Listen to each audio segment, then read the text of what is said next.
Tu fais quoi ici? Laisse-moi. Le ciel me tombe sur la tête. Okay. Mon épouse est hospitalisée ici, ça fait 2 ans. Elle souffre de quoi? Elle était enceinte. Malheureusement, l'enfant est mort dans le ventre sans qu'elle ne s'en rende compte. Pas possible. Et elle est arrivée ici pratiquement morte. Ouais. Je t'assure. Grâce à l'opération chirurgicale, on a quand même pu extraire le mort-né. Aujourd'hui, avec les soins intensifs et la grâce de Dieu, ça commence quand même à reprendre la forme. Dieu merci. Tu dis qu'elle faisait ses consultations prénatales dans quel hôpital? Toi aussi. Est-ce que nos mamans avaient besoin d'aller à l'hôpital pour nous accoucher? Moi, j'attendais comme ça qu'elle soit à terme pour l'amener chez la maman du quartier qui a l'habitude d'aider les jeunes filles enceintes au quartier. Quoi? Okay. Mais ça, c'est les histoires de quelle époque que tu racontes? Toi, là, tu ne fais pas déjà la sorcellerie par ça? Mon frère, réveille-toi, réveille-toi. Les temps ont changé, les mentalités aussi. La médecine a évolué à tel point que l'accouchement n'est plus une pénitence pour la femme enceinte, mais plutôt un moment de plaisir. Une femme enceinte doit faire au moins 4 consultations par un médecin à l'hôpital pendant la grossesse pour éviter le genre de conséquences que ta femme a eues. Elle aurait même pu mourir, tu t'en rends compte? Est-ce que je savais, mon frère? Et surtout qu'elle n'était pas à sa première grossesse. En plus, tu refuses de savoir. Moi, par exemple, ma femme a accouché ici il y a 2 jours un beau bébé. La mère et l'enfant se portent très bien. Ah bon? Ah oui! Félicitations, mon frère. Merci.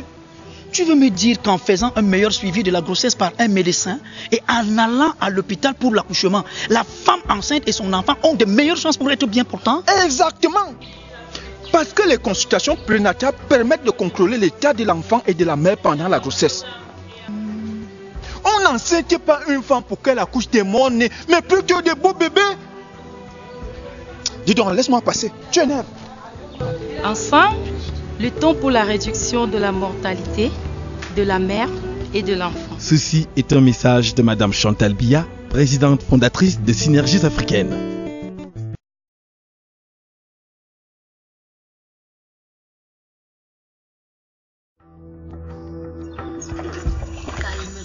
Calme-toi.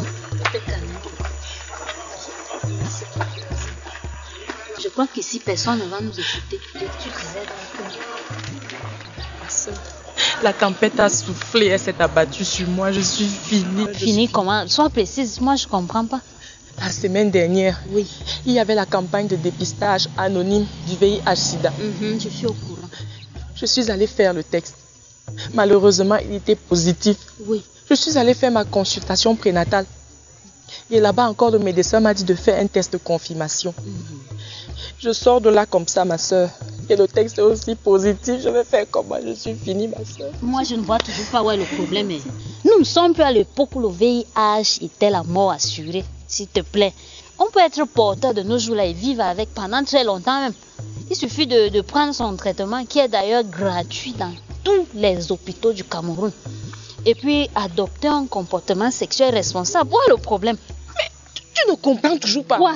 Le pire, c'est que je suis enceinte. Comment tu veux que je garde cet enfant? Je suis obligée de me faire avorter. Tu es enceinte et alors tu te fais avorter, pourquoi? Mais comment veux-tu que je laisse naître un pauvre innocent? Si ça se trouve, il est même déjà contaminé. Détrompe-toi. C'est pas parce qu'on est porteur qu'on ne peut pas faire d'un enfant sain. Par quelle magie? Il suffit d'en parler à ton médecin, qui je suppose est au courant, il connaît ton état sérologique. Voilà. Maintenant, il faut que tu respectes tes rendez-vous pour ce qui est des consultations prénatales. À l'accouchement, on va te donner un traitement qui mettra ton bébé à l'abri du VIH. C'est tout ce qu'il y a à faire, c'est comme ça que ça se passe. Tu sais que je suis séropositive moi aussi. Voilà. Et depuis plus de 10 ans. Et je te rappelle que dans ma séropositivité, j'ai fait déjà 2 enfants qui sont tous sains. Maman, ne me dis pas. La médecine a évolué. Et l'espoir y est pour tous les porteurs que nous sommes. Vois-tu, le problème maintenant, c'est de nous serrer les coudes pour qu'ensemble nous barrions la voie à la transmission du VIH de la mère à l'enfant. Si je passe là, on te dit que la femme, la honte souffle, toi-même, regarde-moi. Regarde, tu vas croire. Ouh, voilà. Tu pètes la forme.